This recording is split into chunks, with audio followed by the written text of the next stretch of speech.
Hi, John Hannon from Jim Doyle & Associates. You know, a little over a year ago, we identified the Affordable Health Care Act as a revenue opportunity that absolutely had to be on your radar. Since then, we've fed information to you as it became available. And that's the purpose of today's discussion. Another update as we head into the home stretch of the launch of this legislation. The Patient Protection and Affordable Health Care Act, also known as Obamacare. You know, there are almost 30 million uninsured people in the United States. And the Health Care Act is a mandate that everyone gets insurance.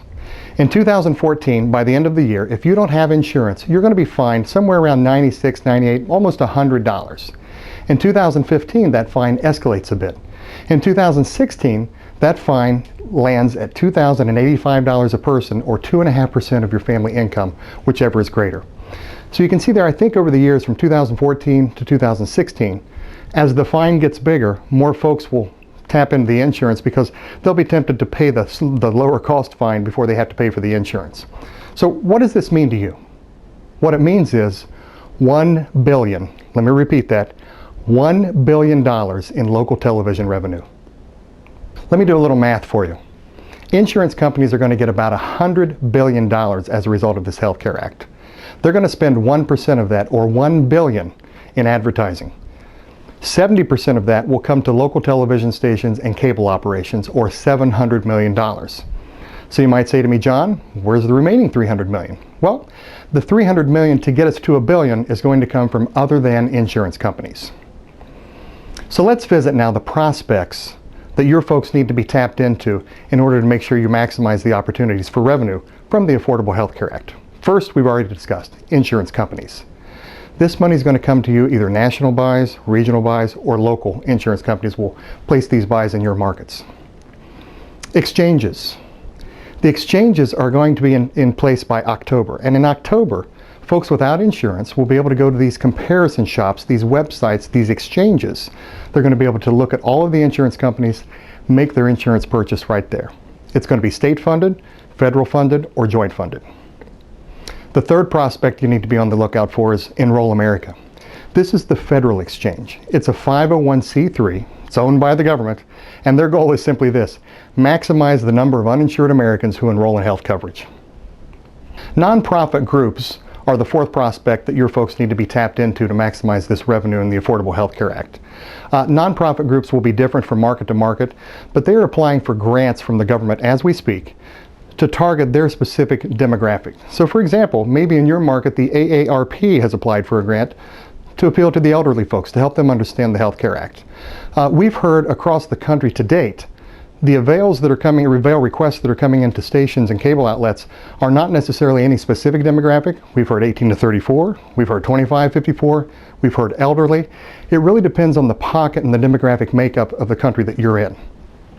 The fifth prospect for the Affordable Health Care Act are hospitals and medical care providers in two fashions. The first is self-insured plans.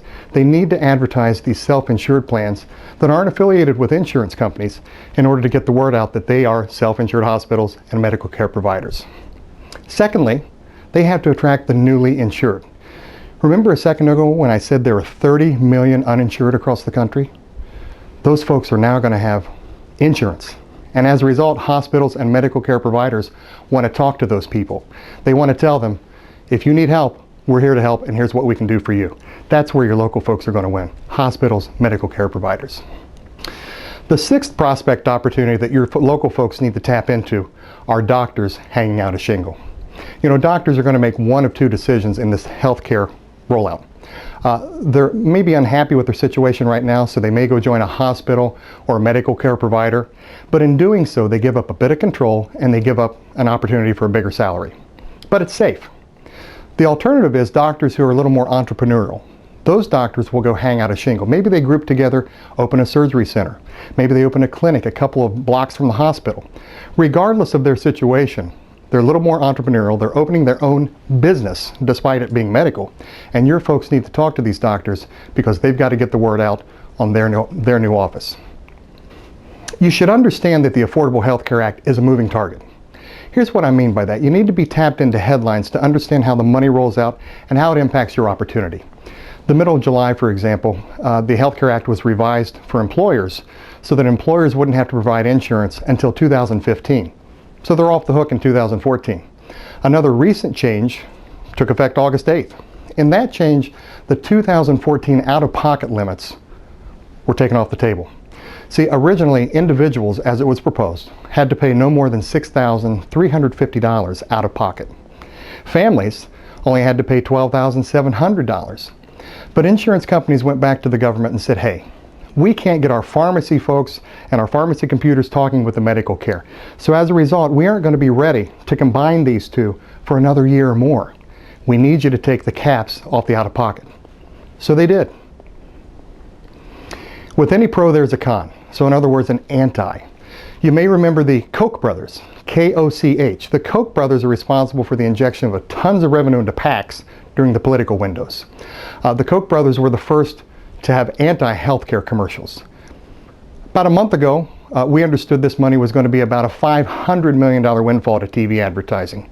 Well, as of a couple of weeks ago, inside the belt in DC, I found out that's a little low. It's going to be as high as $2 billion. A $2 billion anti-campaign windfall for television across the country. And if you haven't seen those commercials, here's what one looks like. 2 years ago, my son Caleb began having seizures. The medical care he received meant the world to me.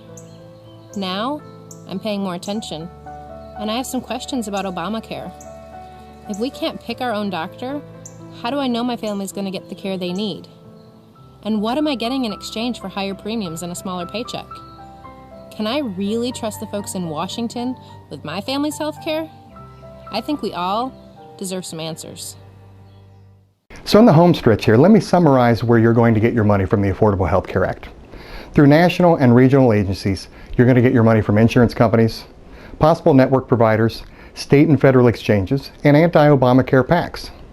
Your local folks need to be tapped into the insurance companies, exchanges, some 501c3 not-for-profit and special interest groups, hospitals, healthcare providers, and the local docs with that entrepreneurial spin hanging out a shingle. Thank you so much for the break for this important revenue opportunity. As updates become available, we'll continue to feed them to you. As always, should you have questions, email me at john@jimdoyle.com. From all of us here at Jim Doyle & Associates, the best to you and staff for a record finish in 2013.